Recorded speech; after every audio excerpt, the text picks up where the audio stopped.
भगवती उत्तमा श्लोके भक्तिर्भवति नैष्ठिके कृष्णाय वासुदेवाय देवकी नंदनाय च नंदगोपकुमाराय गोविंदाय नमो नमः।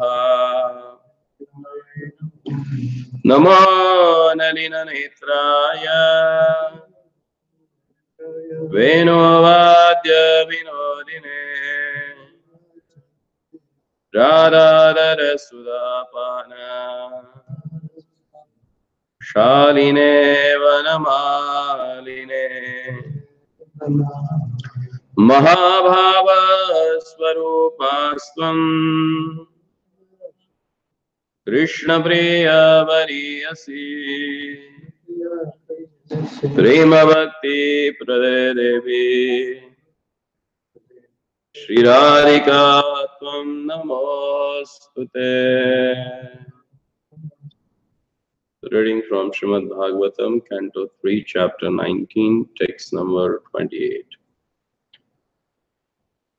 Yam yogina yoga samadhina raho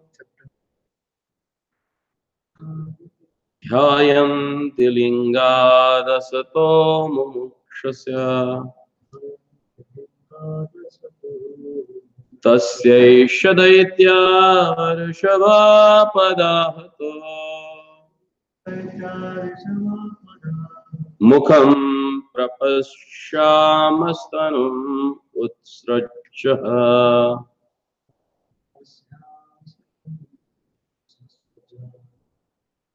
यं योगिनो योगसमाधिना रहो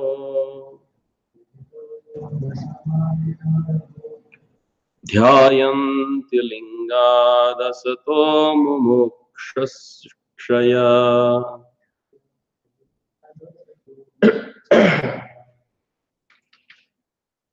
तस्यैष दैत्या ऋषभापदाहतो मुखं प्रपश्यन् तणुमुत्ससृजः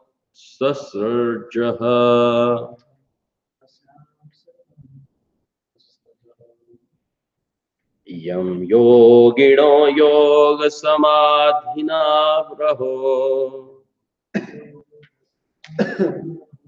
ध्यायन्ति लिङ्गादसतो मुमुक्षया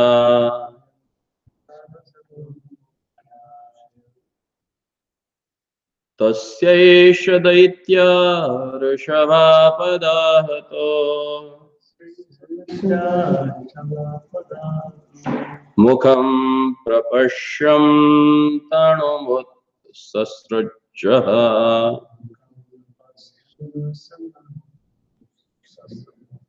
Translation and purport by His Loving Divine Grace, A.C. Bhaktivedanta Swami Srila Prabhupada. Translation. Brahma continued. He was struck by a 4 foot of Lord, whom yogis seeking freedom from their unreal material bodies meditated upon in seclusion in mystic trance. While gazing on his countenance, this creased jewel of these suns has cast off his immortal coil. Purport. The process of yoga is very clearly described in this verse of Srimad Bhagavatam. It is said here that the ultimate end of the yogis and mystics who perform meditation is to get rid of this material body. Therefore, they meditate in a secluded place to attain the yogic trance. Yoga has to be performed in a secluded place, not in a public or in a demonstration on a stage. As nowadays practiced by many so-called yogis, Real yoga aims at sorry, at ridding one of the material body. Yoga practice is not intended to keep the body fit and young. Such advertisement of so-called yoga are not approved by any standard method. Particularly mentioned in this verse is the word yam or unto whom, indicate that meditation should be targeted on the personality of a Godhead. Even if one concentrates his mind on the bare form of the Lord, that is also yoga. As confirmed in Bhagavad Gita, one who concentrates his mind constantly in meditation upon the personality of a Godhead in one of his many varieties of forms is the first class yogi.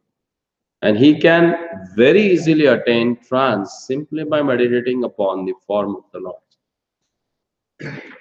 If one is able to continue such a meditation on the Lord's form at the time of one's death, one is liberated from the mortal body and is transferred to the kingdom of God.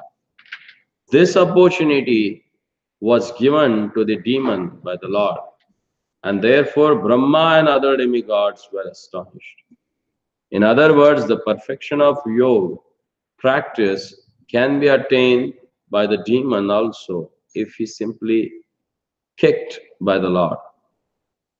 Om Ajnanamirandasya Gyananjana Shalakaya Chakshurunmilitam Yena Tasmai Shri Gurave Namaha Sri Chaitanya Manobhishtam Stapitam Yena Bhutale Swayam Rupa Kadamahyam Tadati Swaprantika Vandeham Shri Guruho Shri Yuta Padakamalam Shri Guru Vaishnavan Shri Rupam Sagrajatam Sagana Raghunathan Vitam Tam Sajivam Sadvaitam Savadutam Varijana Sayitam Krishna Chaitanya Devam Shri Radha Krishna Pada Sagana Lalita Shri Vishakhanvitamsha Nama Om Vishnupadaya Krishna Prishtaya Bhutale Srimate Bhakti Vedanta Swamin Namine Namaste Saraswati Deve Gauravani Pracharine Nirvishesha Shunyavadi Paschatya Deshatarine Jaya Sri Krishna Chaitanya Prabhu Nityananda Shri Advaita Gadadhara Shivasari Gaura Bhaktavrinda Hare Krishna Krishna Krishna Hare Hare Hare Rama Rama Rama Hare Hare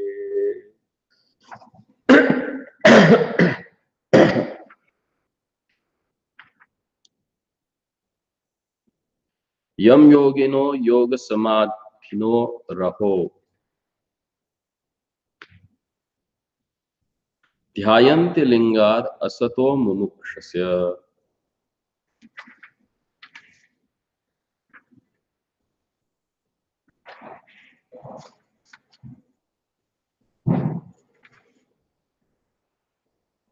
tasyaisha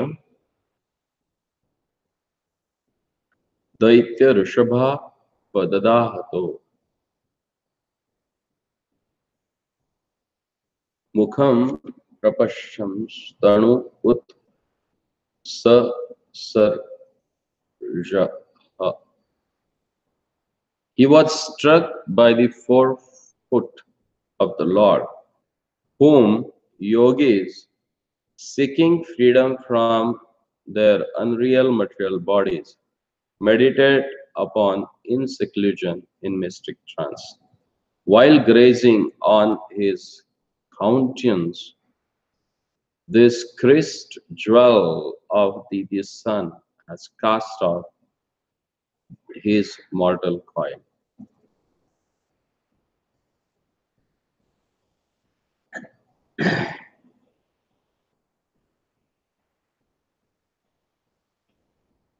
In the purport, Prabhupada, in the first line, he says, the process of yoga is clearly described in this verse of Srimad Bhagavatam. It is said here that the ultimate end of the yogis and mystics who perform meditation is to get rid of this material body. Therefore, they meditate in a secluded place to attain yogic trance. And Prabhupada says yoga has to be performed in a secluded place, not in a public or in a demonstration on a stage, as nowadays practiced by many so-called yogis. Real yoga aims at ridding one of the material body.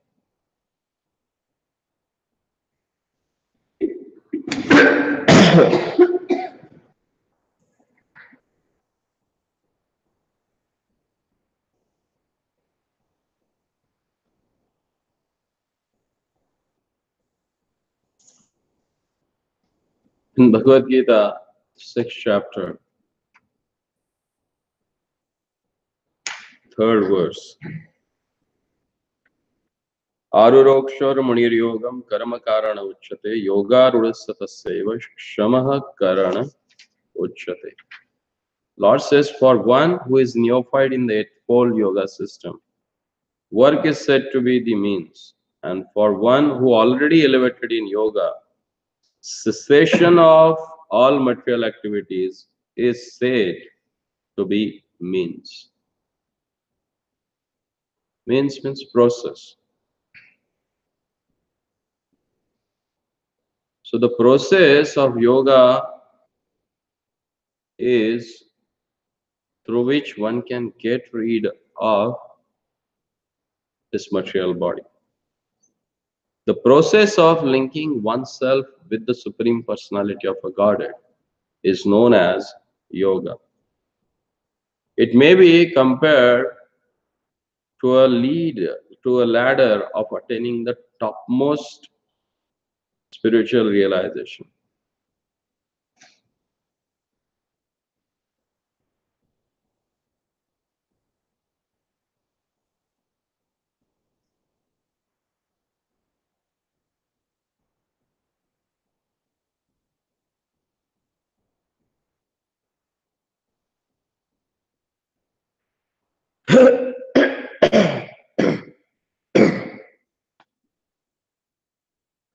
And the purport of this 6.3, Prabhupada clearly mentions the Eightfold Yoga system attempts in the beginning to enter into the meditation through the regulative principles of life and practice of different sitting posture, which are more or less the bodily exercise, are considered fruitive material activities. All such activities lead to achieving perfect mental equilibrium, to control the senses. When one is accomplished in the practice of meditation, he ceases all disturbing mental activities.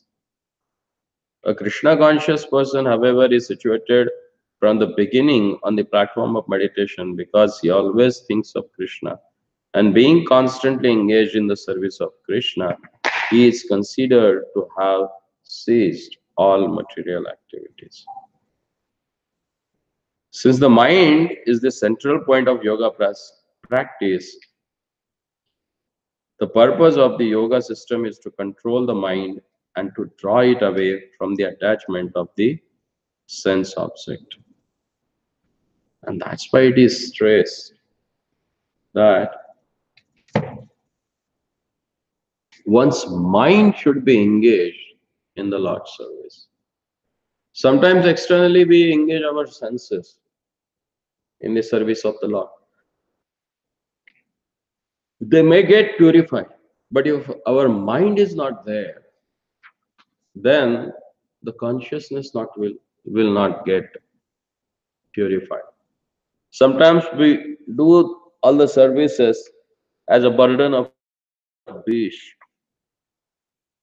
Our mind is not there and we don't have really taste for rendering that service. But once when you start concentrating your mind or putting your mind or engaging your mind in that services, then what happens? Then you get connected actually. Because the whole yoga system has given to control the most subtle element in our body, that is mind, which is very restless. As explained in the Amrita Bindu Upanishad, Manayeva Manushyanam Karanam Moksha Bandhaye. Bandhe Vishaya Sangat Muktaiva Nirvishaye Manaha. Mind is the cause of our bondage and liberation. Once it gets entangled, gets attached to material sense gratification, no one can save you. And that's why this yoga system, generally called as a yoga, but it's not a yoga, it's a yoga. Yoga means to connect, to link with the Supreme Personality of the God. And to that, in the neophyte stage, which is known as a yoga rurukshuhu, in that stage, one has to follow the preliminary rules and regulations, which are known as a yama and niyama.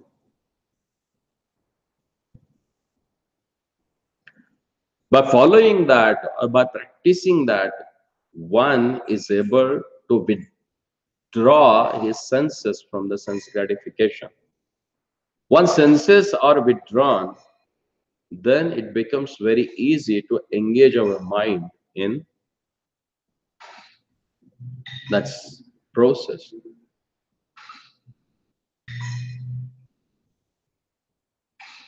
Particularly in this age of a Kali, it's not that easy to control our mind.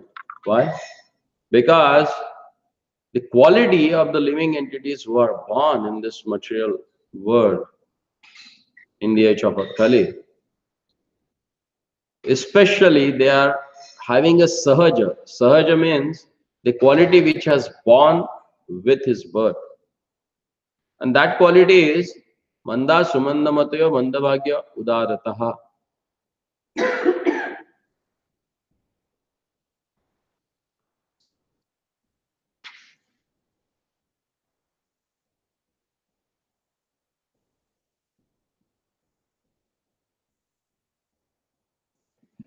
Manda Sumandamatayo Mandabhagya Upadrataha. Upadrata means whose mind is always disturbed. And without getting the mercy of the Supreme Personality of a Godhead, we can't control our mind.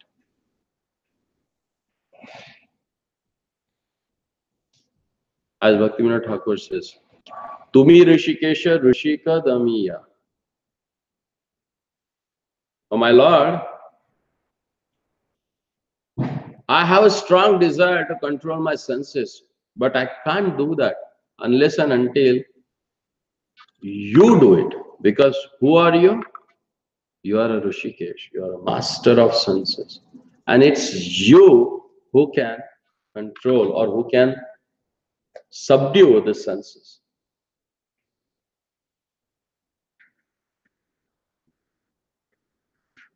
And if Lord becomes merciful on you, then anything can happen. Like here, this demon, who was against the will and wish of Lord, was abusing their lordship, was condemning all the activities performed by the Lord, attain the perfection of yoga. What has happened? Lord just touched him with his foot underneath his ear or cheek, and that person left his body while looking at the Supreme Personality of the Godhead. That's the perfection of life. Ante Narayana Smriti. As explained by Uddhava to Vidurji about this scenario on the battlefield of Kurukshetra. Tathaiva channe naraloka veera yaha ahave Krishna mukharavindam. Nayanavi pibantu nayanavi ramam pathastaputa padamagatasya. It says, what I have seen on the battlefield of Kurukshetra, I have seen that there were so many heroic personalities.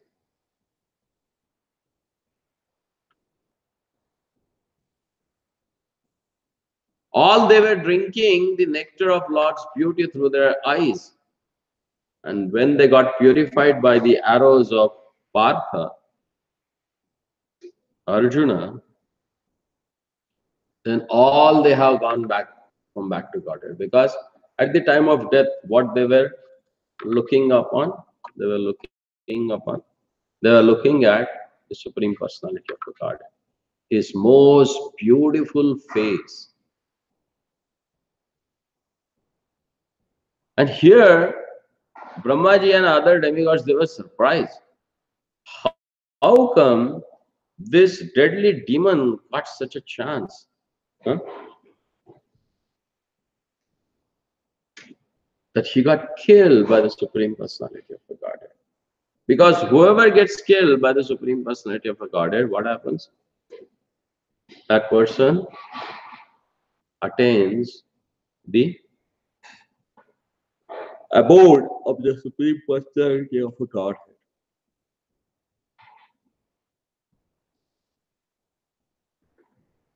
From the next verse,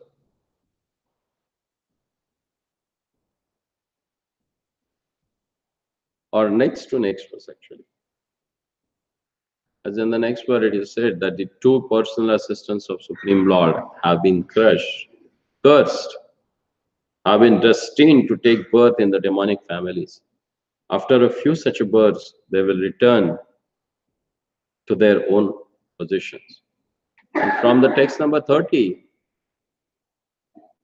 there are nice prayers offered by demigods, where they says, Namo namaste akila yajñatantve sthito ghritamalaksattvamurtaye Drishtya hatoyam jagatam varuntada Tvatpada bhaktya vayamishani vritaha. The demigods address the Lord, all obeisances unto you. You are the enjoyer of all sacrifices, and you have assumed the form of a boar in pure goodness for the purpose of maintaining the world. Fortunately for us, this demon who was a torment of the worlds has been slain by you. And we too, O Lord, are now at ease in devotion for your lotus feet.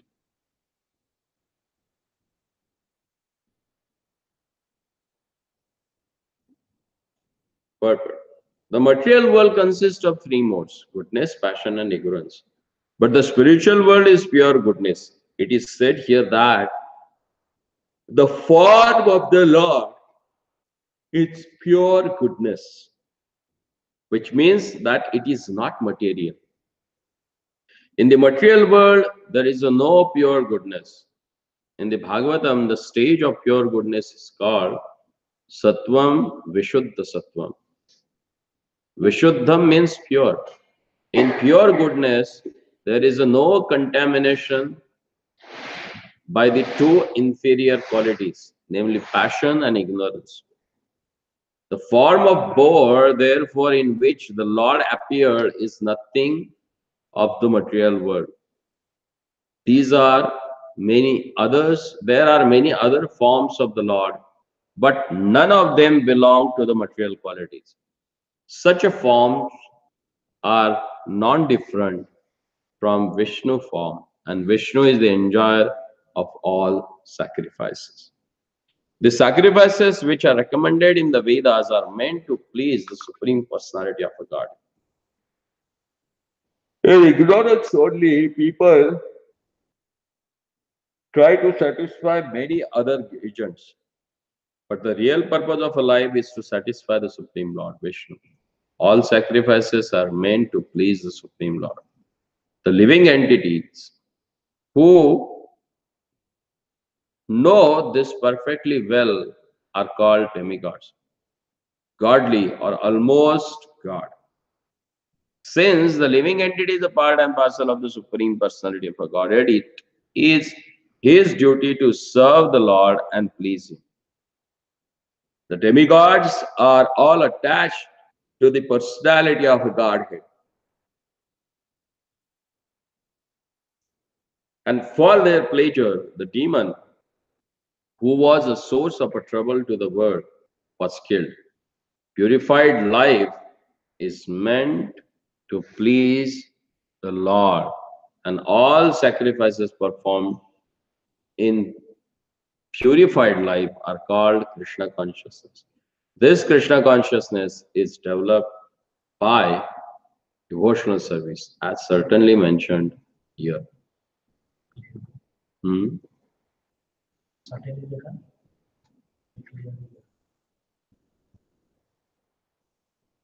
As clearly mentioned here. Certainly बोला था मैं.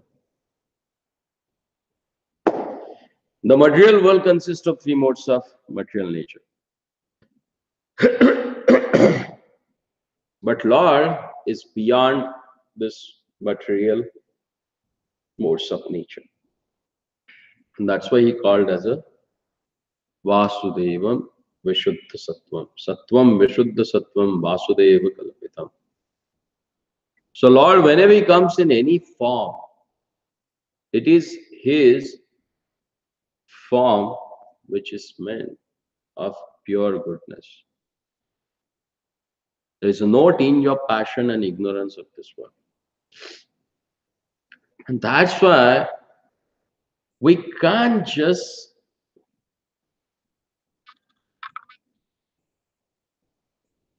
equate the Lord's activities with ours. There are so many foolish people, they think themselves as a Lord. Do they have this particular form like a Lord? Do they have the body which is made of a Vishuddha Sattva? At times they become so passionate. They start abusing all other people or all other spiritual leaders.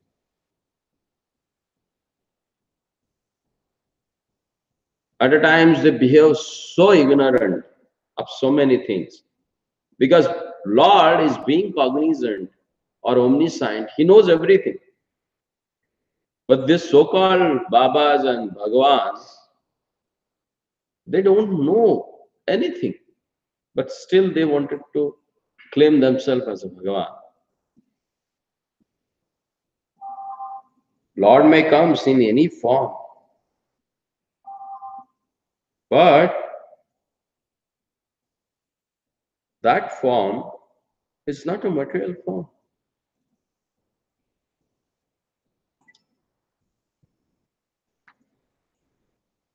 That form is beyond the modes of material nature. Even sometimes it happens that Lord seems to be very angry. That does not mean that he is taken over by the anger or mode of a passion. That's why he is like that. No. Generally, it is said that why persons get angry? Kamat bhavati krodho. When there is a lot of lusty desire and unfulfilled lusty desire, then that turns into anger. But when Lord gets angry,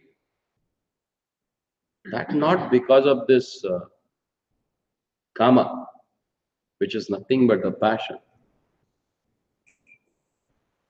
Whatever he does, whatever activities that he performs, They are beyond these modes of material nature.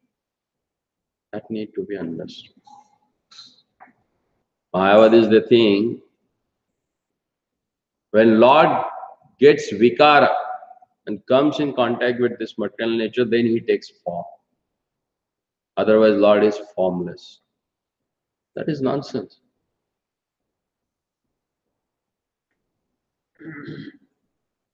Because every acharya, they have given some particular siddhanta. They are very well connected with the one particular thought process. Nothing was just mixing of so many things.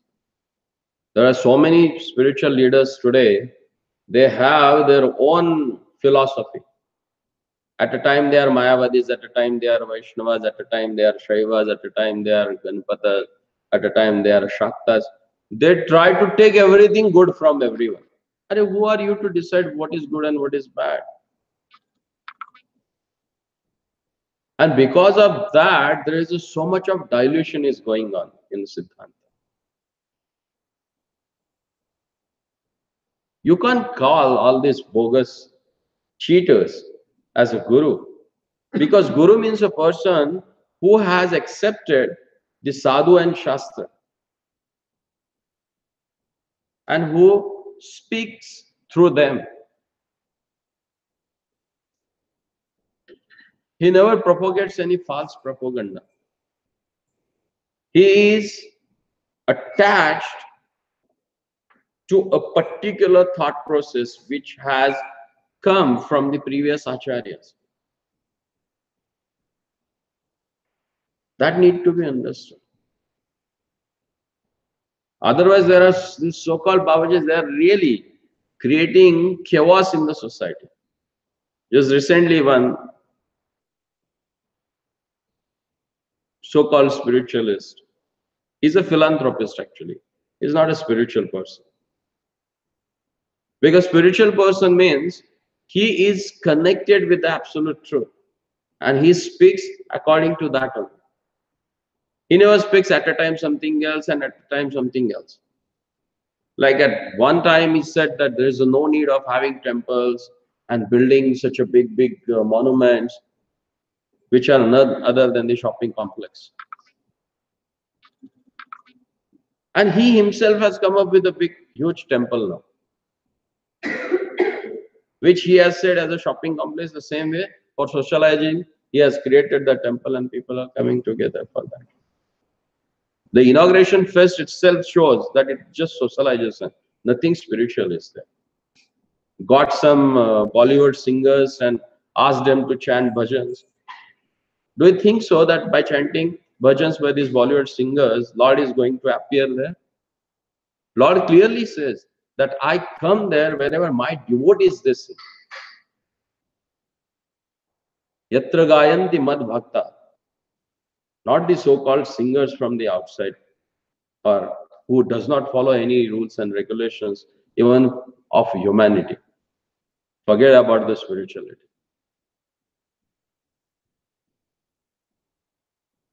They themselves are contradictory to their own words. Again, he says that there is no need of accepting a guru, just follow yourself. Then why we should listen to you? Who are you to tell us that we should not have a guru?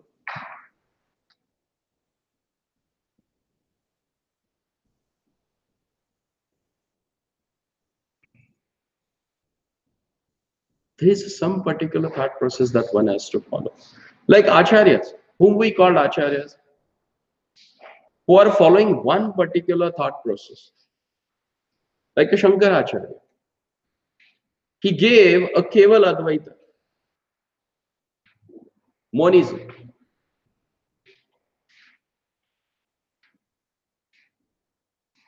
Then came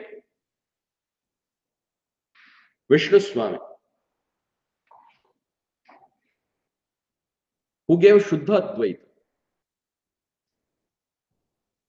Then came Ramanujacharya, who gave Vishishta Advaita.